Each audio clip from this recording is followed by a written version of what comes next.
Hi, my name is April Foster, and this is Take Time to Be Holy Lesson 9.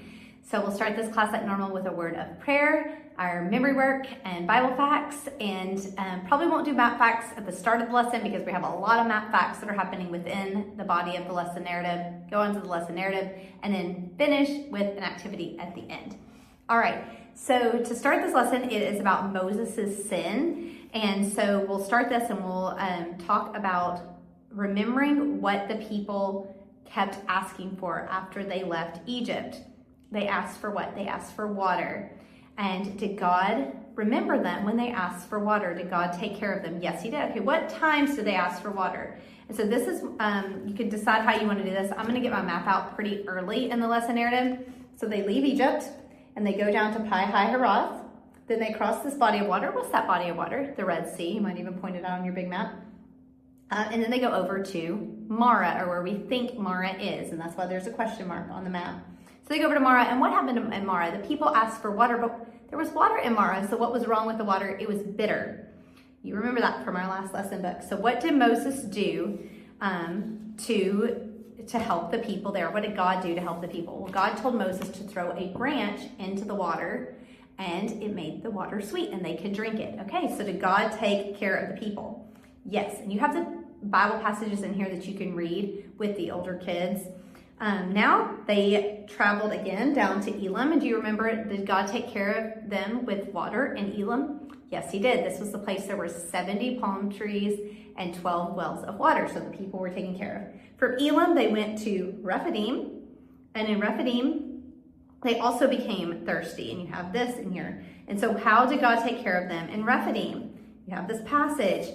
So God told Moses to strike the rock with his rod. And did Moses do that? Yes, Moses did that. Did he obey God? Yes, he did. So in Mara, God used Moses and he obeyed.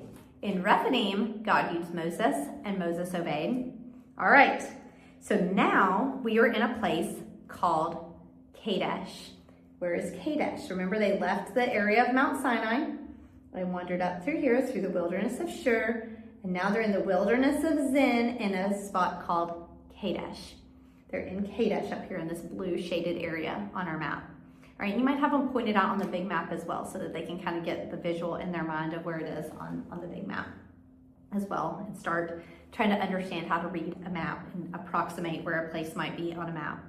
All right, so in Rephidim, or I'm sorry, in Kadesh, the people started complaining again, and what were they complaining about? They wanted water again. Now they knew that God had taken care of them all along the way. God always took care of them with food and water, but yet they were going to complain again. So, and I would read this passage from the scripture even for your littles and have them listen and say, okay, they were complaining about this, but God told Moses what to do. Read your passage from Numbers 20, verse 7, and say, what did God tell Moses to do? And if they don't know, say, okay, listen again, and then you'll read the part of it slowly. This is, take your rod and speak to the rock before their eyes, and it will yield its water. Okay, so what did Moses need to do to the rock for it to give forth water? He needed to speak to it. All right. So in Kadesh, he was told to speak to the rock. Now, let's listen. Move on to verse 10, and Moses and Aaron gathered the assembly together. Hear now, you rebels, must we bring water for you out of this rock? Must we bring water? Are Moses and Aaron going to bring that water forth from the rock? Who's going to do that miracle? Moses and Aaron? No, it's God. So they're getting a little arrogant, a little big for their britches. So Moses lifted his hand. What do we think? Is he going to obey? He lifted his hand. Did he lift his hand to speak? Let's see, is he going to speak to the rock? He lifted his hand and he struck the rock twice.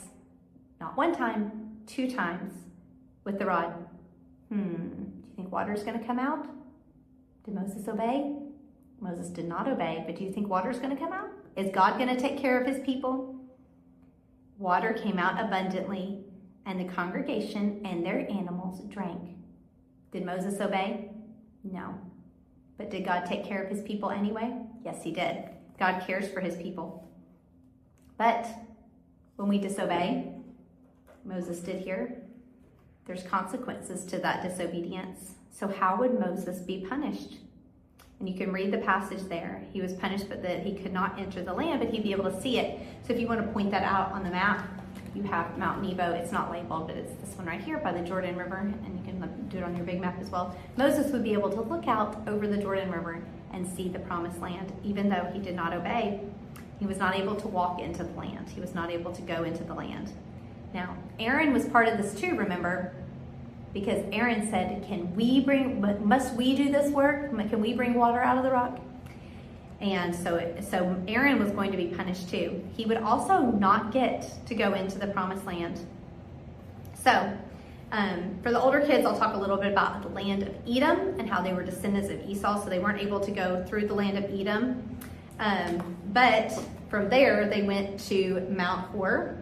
So they were going to, instead of going through Edom, they were going to go up through Mount Hor, up into land. And so they went to Mount Hor, and Aaron was taken there, and Eleazar, his son. So he was taken up there. Now look, this was our original cast of characters. I didn't mention that at the start, but this is our cast of characters. It's Aaron, Moses, and Eleazar. And Eleazar is Aaron's son. So Aaron is Eleazar's dad. And what's different about this picture is who's wearing the priestly garments? Let's see what Aaron's punishment was. And you can read that from Numbers 20, verse 25 through 29. And that is where Aaron died, was on Mount Hor. All right, and then I always like to bring it home to, these are real places that we can see with our own eyes today. This is a picture of Mount Hor. This is a picture of Kadesh. These are real places. Now, if I was in the land of Kadesh, I think I might be wanting water too. What about you? But we need to always remember, even though we want something, God's going to take care of us, and we don't need to complain about it. All right, so that is the lesson. The activities, the big activity is you have questions for levels 1 and 2, questions for levels 3 and 4, just because I got a lot more in depth with levels 3 and 4 this time. And just ask the question, and they can either play as teams or separately. There's 2 different drawings they can draw. They can draw water, or they can draw a complaint face. There's only 3 of these. If they draw a complaint, they answer the question. They can draw, oh, I got a water, that's a point, and they can just keep it in front of them. And if they draw a complaining face, they lose everything and has to go back into the bucket. All right, so that is activity number 1.